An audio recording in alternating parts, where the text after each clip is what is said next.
Everybody demands something from each other. Every one of us go and demand something from someone else, and people come and demand things from you. That demand itself turns into a trade relationship between people. That's how we love each other or hate each other.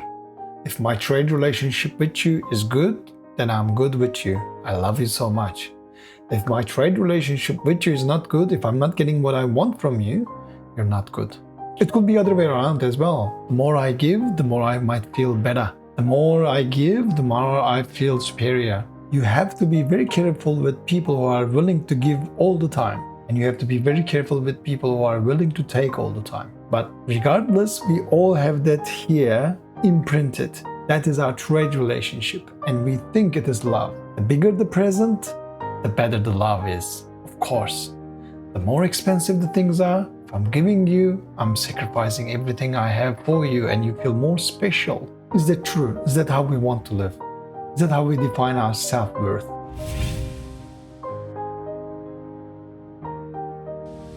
Is that how we define ourselves? Who am I? Maybe the problem, root cause of all these things is I don't know who I am. And I have to feel in a certain way secure and special and different and better than others. So that's the only way I feel content. And for that, I need others to uplift me, give me what I need. Other way around, I might be a victim. Others might be putting me down all the time. All in the psychological world, and that illusionary image, I might be inferior to others. And through that, I feel miserable all the time. Which one I am? Do I have to say, no, I'm not miserable. I have to be really successful and good and etc. and accepted through society, and I'll work hard for it and I'll fight for it. These are all, do you see the game here? Do you see the theatrical play in action?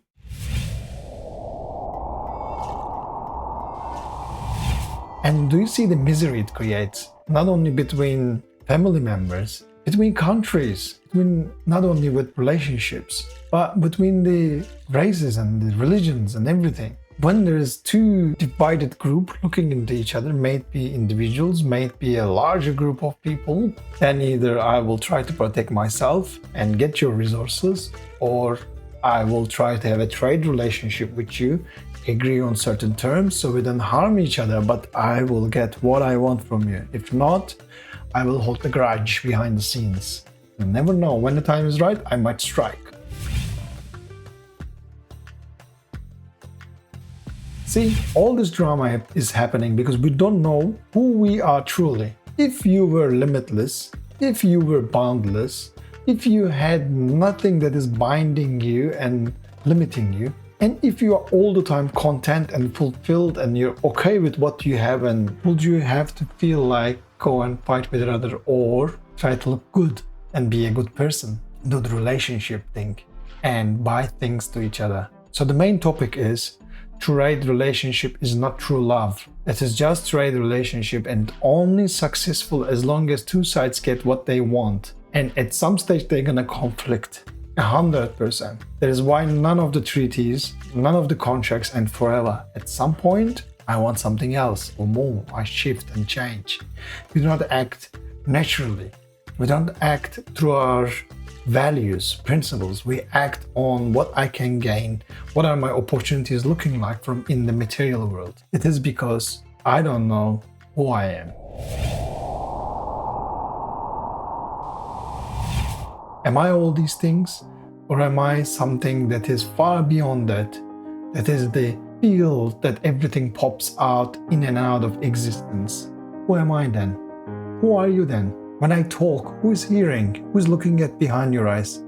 Don't say quickly, I'm looking from my eyes, of course it's me. Don't say that, just feel it and look at it. When there are no thoughts, how do you define yourself? Why do you own and get hold on to the feelings? Do you own them at all? Who put those feelings inside you? How do they get triggered? Why thoughts trigger the feelings? And why do we call that this is my character? And we play the game as it is given to us. That's how we learn from our elderly traditions, scriptures, books, etc.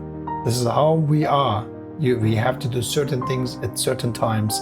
And these are my choices that I can only allow to choose from. Is that the true living?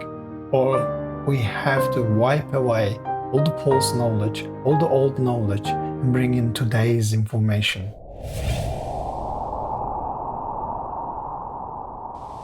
today's information is purer. It has no linkage to the past. It is now and here. You can only read that information from one book yourself. You have to be aware at all times how you act, how you think. And when you read that book, when you come to an end, there are blank pages. When you actually get rid of the old pages, tear them apart, throw them away, you will have blank pages to write on. Write who you are, write who you want to be. And that is the creation process. That is how you create yourself fresh and new. That doesn't mean that go to mountains or the forests and leave the society behind.